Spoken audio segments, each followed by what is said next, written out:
So you have a contractor in your house, but it has a contingency. We're going to talk about that coming up.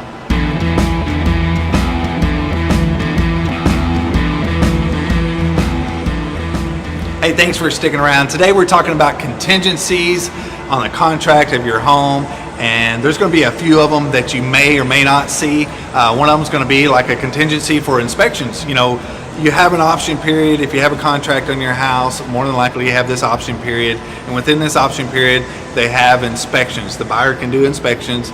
After the inspections are done, they have that during that option period they can negotiate repairs, concessions, or they have the right to just completely back out due to these inspections. And that's technically not a contingency, but it kind of falls within the same category. Another type of contingency is financing. So using third-party financing, which means that the buyer is going to get a loan for the house. So the lender is going to want to do appraisals, make sure everything meets up. Of course, make sure that the buyer can be approved to purchase this home.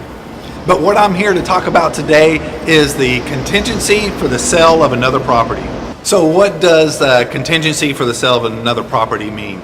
Well, basically it means that the buyer of your house has to sell their property first and use the proceeds of that property to purchase your home. So here's a few things that you want to check out before you accept this type of contingency. Number one is that property even listed? Yeah, it happens. You'll receive a contract sometimes for a contingency for the sale of another property, and the house isn't even on the market yet. So you want to make sure, do your research, make sure that the house is listed online, listed for sale, or at least make sure that they have a contract with an agency to list that property. Number two, okay, so that property is listed. How is it listed compared to the market? Is it priced too high? Is it just right? So I had one a couple of months ago that came in. It was priced about 80 grand above the next comparable home in the same neighborhood, and I'm glad we did not accept that contract, because 2 months later that house is still sitting on the market.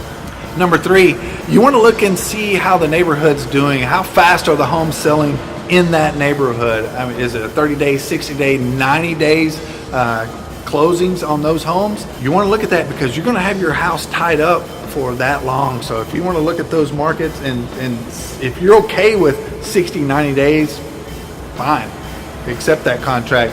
But if you're not, if you're looking for a little faster close, you might want to hesitate on accepting a contract where that neighborhood's closing 60 and 90 days out.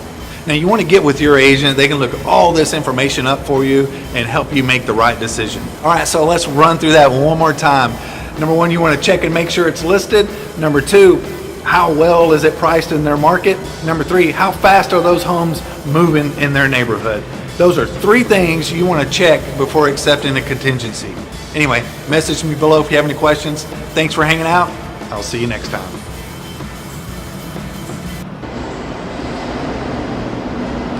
What the hell is going on?